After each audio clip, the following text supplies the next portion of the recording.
Okay, guys, so here we go with section 5. It's the fourth video for chapter 28, and we're going to be talking about Hitler and Nazi Germany. Now, there's a lot to go through with this one. I'm going to try and go through it as quick as I can, so just, try and keep up as best you can. So we're going to discuss in this section what's probably the most famous of the totalitarian regimes of this era, Nazi Germany. The man who might be the most well-known figure of the 20th century, Adolf Hitler. Before we get into Hitler's complete domination of Germany and how it led to World War II, let's first set the stage by talking about Germany before Hitler's rise to power.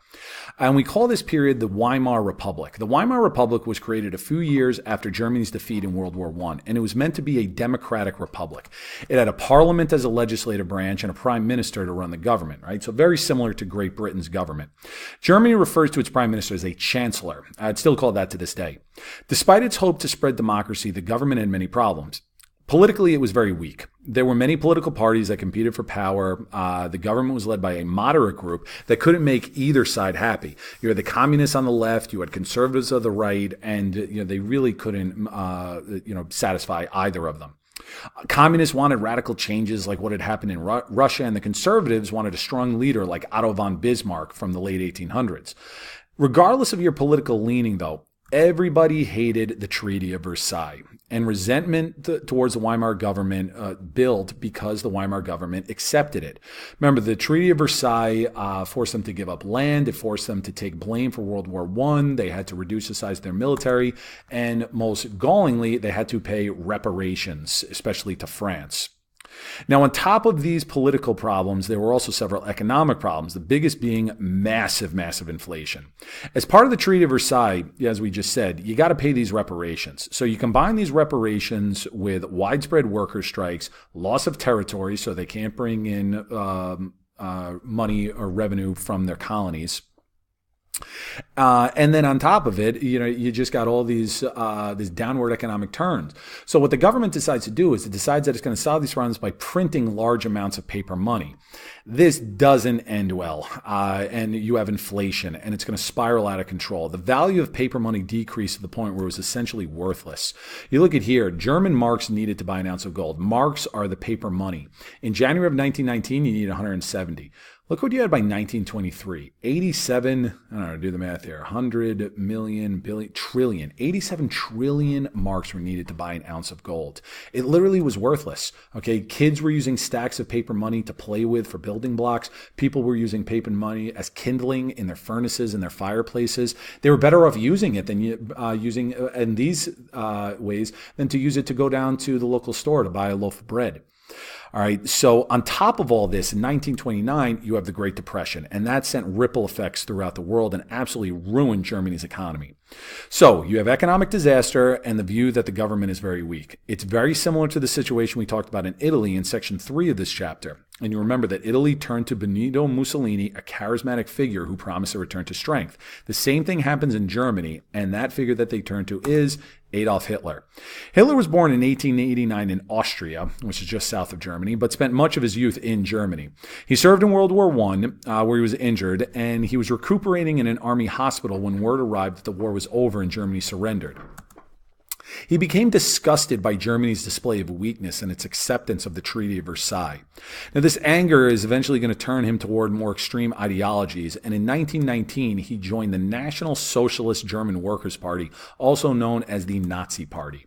You see Hitler in the middle, and you see the Nazi symbol. Okay, it became the unfortunately, notoriously iconic symbol of the swastika that you see here. Let me just write this. Swastika.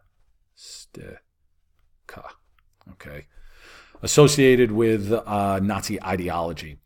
So the Nazis took a very militant approach similar to that taken by Mussolini's black shirts, and in 1923, Hitler tried to follow Mussolini's example by staging a small-scale takeover of the city of Munich. It failed, and Hitler was imprisoned. Now, many Germans at this point thought that that was going to be the end of Hitler and his radical group, but it was actually just the beginning. While in prison, Hitler wrote Mein Kampf. This is German for My Struggle. It was Hitler's manifesto. It was his outline of his ideological views on race, religion, and government. So let's go over some of the major themes of Mein Kampf. One was this thing called Aryan superiority. Aryan was a term Hitler used to describe light-skinned Europeans. All right, this was your classic Aryan. Fit, strong, blonde hair, blue-eyed. Okay, that's what Hitler deemed to be the master race. Other European groups like Slavs from Eastern Europe were considered inferior. Non-white races were considered the lowest. Mein Kampf also outlined Hitler's intense anti-Semitism. Now, anti-Semitism, remember, is racism against Jews. And in Europe, it was nothing new. You look at this picture here from the Middle Ages where Jews were being burned because they were blamed for the Black Death, the bubonic plague. So they had been persecuted for hundreds of years. Hitler viewed Jews not as a separate religion, but as a race, and he blamed them for much of Germany's problems. One other major theme of Mein Kampf was German unification. Hitler urged German people everywhere to unite into a strong nation. All right, so here's Germany, and there's Austria. So there's a strong connection between these two, but you also had strong German populations through here, even some in Poland. So for Hitler, he said, we all need to be on the same page as part of the same empire. And he said, in order to create this nation, you got to expand and take over more land. And in order to achieve all this, Germany would need a strong leader. Hitler was determined to be that leader. But at this point in 1923, he was still a little-known political leader in prison. So now let's talk about his rise to power. First off, it's important to understand his appeal that he had. First and foremost, he was a tremendous public speaker. The guy could fire up a crowd. More importantly, though, he promised a return to strength for Germany. He promised to end the economic hardships, and the Great Depression actually was used to his advantage. As unemployment went up, so did membership in the Nazi Party. A large reason for this was that Hitler provided a scapegoat for Germany to blame everything on, namely the Jews. All right, here you see the Star of David signifying this is a Jew, and Der ist schuld im Kriege, it says they are to blame for the war. Right, a scapegoat is someone that you put all the blame on. Eventually, support for the Nazis in the German government grew, and in 1933, Hitler was appointed Chancellor of Germany. Here's Hitler on the left, and that was the president of the Weimar Republic, Paul von Hindenburg, there on the right, wearing his old school hat with a spike on it. A year later, Hindenburg dies, and Hitler names himself Der Führer, or Supreme Leader. He was now a totalitarian dictator. You see there's Hitler to his adoring crowds, and also giving the iconic Nazi salute with the arm completely straight out like that. So he was a totalitarian dictator, and he declared Germany to be a Third Reich. Reich is German for empire. The First Reich was the Holy Roman Empire from the Middle Ages. The second was the German Empire formed when Otto von Bismarck united Germany in the 1870s and lasted up until World War I. Hitler proclaimed that the Third Reich would dominate Europe for 1,000 years. And under his leadership, Germany became a totalitarian state. Nazis controlled all aspects of German life. They suspended civil rights like freedom of speech and the press. They outlawed opposing political parties. They would have these huge rallies in order to whip up a kind of frenzied support for them. Communists were outlawed. Hitler purged his own party by executing any Nazis who did not show him unflinching loyalty. So a lot of similarities to what we talked about with Mussolini and Stalin. Now, to enforce their rule, Nazis used the Gestapo. The Gestapo were secret police who rooted out opposition. They represented the use of fear and terror in totalitarian states. He also sought to purify German society. Anything he deemed weak or non-German was outlawed. Modern art, too Jewish. Jazz, too African. Christianity, too weak. Okay, he encouraged old German folk tales and music. And for materials that were deemed inappropriate or outlawed, they would stage massive book burning rallies. You see, these are all books that are being burned. You see all the people in the background giving the Nazi salute. With religion as well, that was strictly controlled. All Protestant churches were brought under government control, and Catholics were actually driven out of Germany. Now, one of the characteristics of a totalitarian state we discussed in Section 3 was the use of youth organizations to spread ideology. This was probably best known in Germany with the Hitler Youth Program. This program taught children about Nazi views on racial superiority. Here you see your good blonde-haired Hitler Youth. This looks like a miniature version of the poster that I showed you before. And it urged them to be strong. It urged them to be merciless. Here you see all of them. It was a quasi-military organization as well. It encouraged them to be physically fit, because Hitler said, you are destined to be the master race. You are the future of the master race. It was only for boys, though. That's one thing you notice. No girls in this. Hitler and the Nazis discouraged women from taking a large role in society. So we talked about how a large part of Mein Kampf was outlining Hitler's views on Jews. Now, when he became the Fuhrer, he put these views into action with an especially frightening anti-Jewish campaign.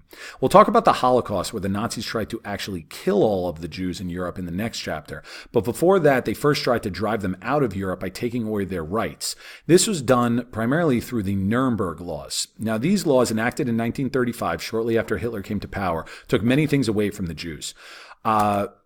The most important thing it did was it stripped them of their citizenship. Remember we talked before about how Hitler deemed Judaism to be a race. This is a chart signifying what makes somebody Jewish and what doesn't. Hitler said you only needed one of your grandparents in order to be deemed actually Jewish. So these are all public records. You could go back, and so if one of your grandparents was Jewish, that was a quarter Jewish. That was enough for you to be put in with the rest of them. And because they were no longer citizens, they could no longer vote or hold political office. The laws also made it illegal for Jews to marry non-Jews. They couldn't practice law or medicine. They couldn't attend or teach at German schools. They couldn't even publish books. Now, when these laws were enacted, many Jews fled Germany. Oh, also, can't leave this part out. They were forced to wear identifying patches, the Star of David. Oftentimes these would be on armbands as well. They had to wear those at all times, okay, in order to identify themselves as Jews. Most of the Jews in Germany stayed, though. They didn't all leave. So the Nazis decided to up the pressure on them. This spread of anti-Semitism culminated in this thing called Kristallnacht. Kristallnacht, which is German for the Night of Broken Glass. And it was actually spurred on by a young Jew in France who was upset about how the Jews were treated in Germany. He shot and wounded a German diplomat in France. Hitler used this attack to fire up the German people into getting payback. So on November 9th, 1938, mobs of Germans attacked Jewish communities all throughout Germany and Austria. You see stores and homes were destroyed and looted. Synagogues over here were burned to the ground. It was very, very violent. It was very, very bloody. Now, many Jews, or at least the ones that survived this, they thought that this was the worst that German society had to offer. They couldn't imagine that Hitler and the Nazis were thinking up a much more horrific plan for them. But we'll get into that in the next chapter when we discuss World War II.